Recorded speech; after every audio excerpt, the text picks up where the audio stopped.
We have come to the end of Transgender Awareness Week, which highlights the problems of violence committed against people in the transgender community, among many other issues. According to the Trans Murder Monitoring Project, take a look at these numbers. More than 350 transgender people have been murdered in 2024. Here in Houston, police are looking for a man accused of beating and robbing a transgender woman earlier this month. This surveillance video shows her running away from the suspect. The victim says she believes she was attacked because she's transgender. Joining us to talk about their experiences, what they have gone through, transgender rapper Molati and Barbie Braxton, who is a regular here on The Factor, who is also a transgender woman. Glad to have you both on The Factor Uncensored. For those who may only see you on The Factor and just see you, either debating or talking about issues personally, what have you gone through that people should know that you have seen violence? I've been through everything under the sun. If it wasn't me, it was a friend or a friend of a friend. Basically, long story short, I had an ex-boyfriend who tried to kill me because I didn't want to be with him. So he beat the brakes off of me, dislocated my shoulder, broke my hand. Like, he just really tried to kill me. And so do you think that's because you are also transgender, or you just tried to leave his ass? Because a lot of people go through that. Yes, it's because I wanted to leave him, but then it was also the, oh, you're trans, so nobody else is going to want you. Okay, got it. And so when you heard those words from him and felt that violence, how did you change your life to ensure you never go through that again? I stayed away from men for like 3 years. And the first sign or the first red flag, or you catch an attitude over something stupid, I cut you off. I don't have time for that, and I'm not going to deal with that anymore. And what we have seen, Molati, is a lot of particularly black transgenders murdered, killed around the country, and that has not become an issue for many who say it should be a bigger talking point. Right. I think it should. I feel like we should have justice. I feel like it should be some type of, I would say, I don't want to say program, but some type of law put in position to where we should be protected. And I know people get irritated with that because I feel like they feel like we should be treated special of some sort, but I feel like we're being targeted. So it's almost like, it almost feels like a terrorist attack. It's like, imagine if the United States was being targeted, how the soldiers and the U.S. troops would be in position to make sure that we were safe, right? It's the same thing with trans women. We're being targeted. We're not just asking for special treatment. I think we need it. I think trans women are being killed, black trans women specifically, are being killed at an alarming rate. And I think that needs some attention. I did lose a very close friend to me to murder. And I just think even to this day, she did not get justice. I even had, certain conversations with the people who were doing investigation. I just still feel like it was not enough done. And that's your friend there we're looking at right there. Yes. What happened in that particular instance that you can recall?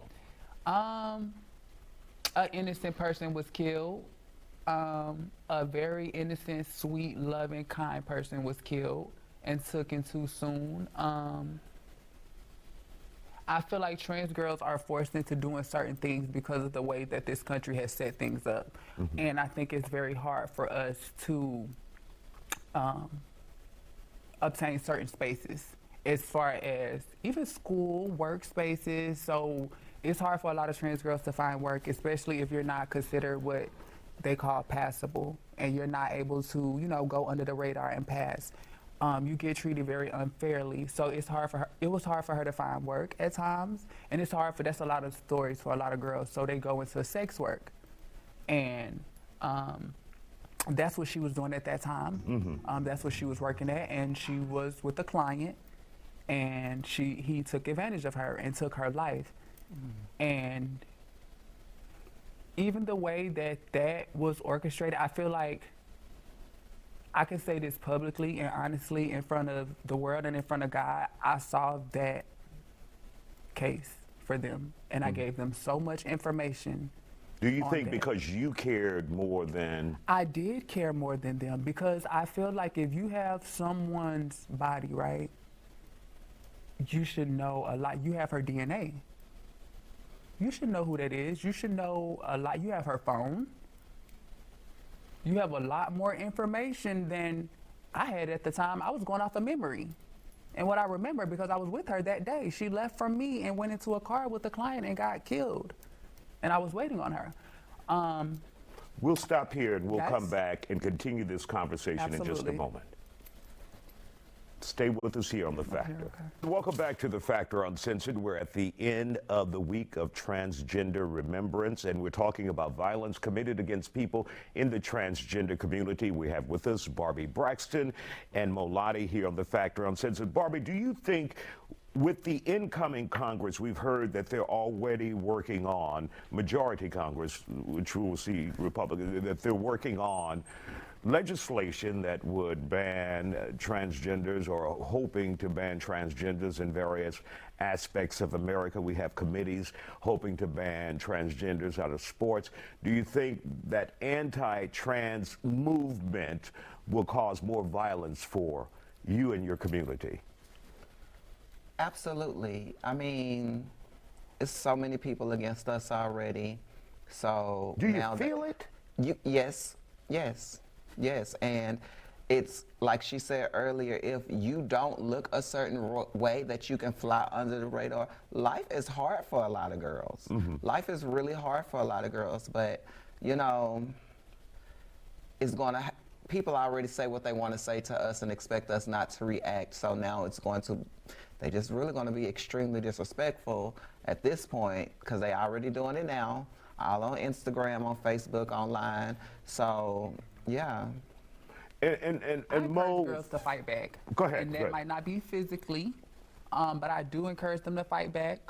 I feel like sometimes you have to fight fire with fire. I feel like this is a dog-eat-dog world. I feel like at the end of the day, lives are at stake. I've been fighting for my life my whole life, and I'm not going to stop now. And I encourage girls to do that. I encourage girls to get a license to carry. Absolutely. Because I feel like at this point, in this particular time, it's not time for us to play with nobody. It's time for us to lock in and get serious, because if y'all want war, we can do that too. Like I feel like they almost feel like we're not capable of protecting ourselves. Or and that I feel we like, shouldn't or we protect shouldn't protect ourselves. ourselves. And I feel like that also might go into unity within our own community, because I feel like we need to get together a little more, and the girls need to unify themselves a little more, so we can understand that we really all we got, and it's us against them. All And right. if they're coming here to take us out, we need to get them before they get us. but you don't want that, though. It shouldn't come to that, Right, but right. that's where we are now. You get what I'm saying? Got it, Lives I are got at it, I stake. got it. Protect yourself. Right. Absolutely. We Yeah. want to thank you Yeah. both for sharing your Thank you so stories and much. talking with us here on The Factor. And we'll be back with more Factor in just a moment. Don't go anywhere. It's a Civil War. She about